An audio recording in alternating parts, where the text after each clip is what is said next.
Welcome to Stuttgart, Germany, home to Mercedes-Benz and Porsche, and often called one of the birthplaces of the modern auto industry. More than 2.7 million people live in the greater Stuttgart area. And it's not just the car makers. Around the city, you'll find century-old suppliers that grew up with the industry names like Bosch, Mahler, and Elring-Klinger. The history here runs deep, and you can feel it everywhere. Building cars is only half the story. Sales and after-sales are just as important. Around Stuttgart, there are dealers with over a century of history. Today we are visiting one of them, Auto House Steiger. Steiger goes all the way back to 1898, starting out as a bicycle manufacturer. In 1900, founder Paul Steiger stepped into the car business as a Renault dealer. By 1901, Steiger had become Opel's general agent for the Kingdom of Württemberg, the oldest Opel general agent in Germany. After World War I, Steiger even tried to build cars under its own brand. But those plans were destroyed during World War II. Post-war, the company was confiscated by the Allies. Yet, Steiger rebuilt, returned to car sales, and gradually expanded, becoming a well-known Opel dealer across the Stuttgart region. Jump to 2017, PSA, Peugeot Citroën, later Stellantis, acquired Opel from GM, and the Steiger Group added Peugeot and DS models to its lineup. People often say your destiny depends on your own effort, but also on the tide of history. That applies to car dealers too. Riding the recent wave of Chinese brands going global, the century-old Steiger Group has introduced Leapmotor and SAIC-MG to its lineup. Today we are visiting Steiger's showroom in Islingen, on the east side of Stuttgart. The industrial vibe here is strong. Companies like Fisto, Iberspecker, and Machine Tool Maker, Index are all based in this area. In the city center, there's even a shopping mall converted from an old factory. Every time you see those century-old chimneys, you can feel the city's industrial roots. This particular dealership is right in the industrial district, which is actually very common for German car dealers. Alongside Leapmotor, they also sell Peugeot and Citroën here. And next door there's a smart showroom.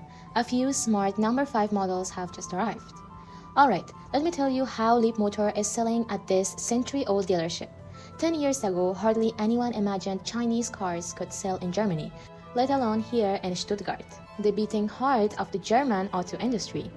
Mercedes HQ is here. The Porsche Museum is here, and the streets are full of BBA Benz, BMW, Audi. So, can a Chinese brand really make it here? Let's talk numbers. Leapmotor only entered the German market last September. This year, across 7 European countries, they've sold about 4,000 cars, 27% of those in Germany alone. The little TO3 city car has been here just 9 months, and last month it even outsold the Citroën C3 in the store. In Europe, 76% of Leapmotor sales come from the TO3. You might think it's just Stellantis channels boosting visibility, but both at the Leapmotor store we visited in the Netherlands and here in Germany, the sales staff told us the same story. Leapmotor brings its own traffics. Many customers come in after seeing online reviews and YouTube videos, specifically to check out Leapmotor. Die haben sich informiert eben über Zeitschriften wie Autobild oder diverse andere YouTube-Videos, wo die halt vorgestellt wurden und Werbung, die überall halt hängt, Plakate und haben dann gegoogelt nach Leapmotor-Händler. Oh, das hätte ich eigentlich nicht gedacht. Ich habe nämlich gedacht, die Leute kommen eigentlich wegen Opel oder Citroën oder sowas. Die sehen das, was ist das?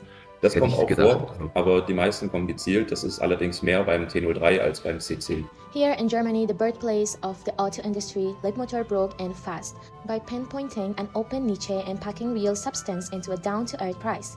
Simple formula, big impact. Also den Leapmotor T03, den haben wir sehr gut vermarkten können. Das ist ein super Fahrzeug für die Stadt, für kurze Strecken als Zweitwagen. Da die meisten Hersteller die kleinen Fahrzeuge nicht mehr herstellen, war das ein super Ausgleich und ist eben ein günstiges Auto mit einer Top-Ausstattung, super Material, nicht billig hergestellt, das ist alles sehr solide und es macht auch sehr Spaß zu fahren. Germans are super practical. When they buy an EV, the driving range matters most. They like that the TO3's range feels honest and the key point is the price. just a little over 20,000 euros. Add heated seats and it'd be perfect. Tagging the HQ team, can Europe get that next year? Thema Reichweite ist immer bei Elektrofahrzeugen. Da sind aber viele sehr überrascht, wie weit das Fahrzeug doch kommt im Vergleich zu anderen in der Preisklasse. Oft die Frage, gibt es eine Sitzheizung? Das ist das Problem.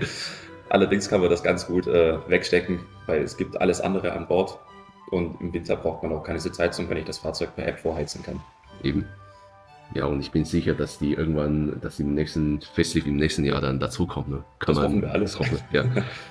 We try to sketch a profile of Leapmotor buyers in Germany, but it's honestly too early to put people into boxes. Visitors here can't be sorted by job or income. We are seeing all ages and all genders checking out the cars. That said, a couple of clear trends are emerging. The sales rep told us that quite a few long-time Opel customers are trading in for Leapmotor. Remember, these are folks who used to say once Opel, always Opel. We are hearing similar stories from some Citroën loyalists too. It makes you wonder, in a country with such deep car culture, is the old myth of brand loyalty being rewritten by new Chinese players? Maybe it won't be long before we hear once Leapmotor, always Leapmotor. What moves me most isn't just the sale numbers, it's the change. 10 years ago, when we talked about Chinese cars going overseas, we mostly meant Asia, Africa, and Latin America. Now they're holding their ground in Mercedes' hometown, and a century-old German dealer is making them a strategic choice. Behind that is the transformation of the entire Chinese auto industry. So next time you're in Stuttgart, don't just visit the Mercedes Museum, drive by this 100-year-old dealership too. Who knows? Maybe you will witness the next German chapter of once Leapmotor, always Leapmotor.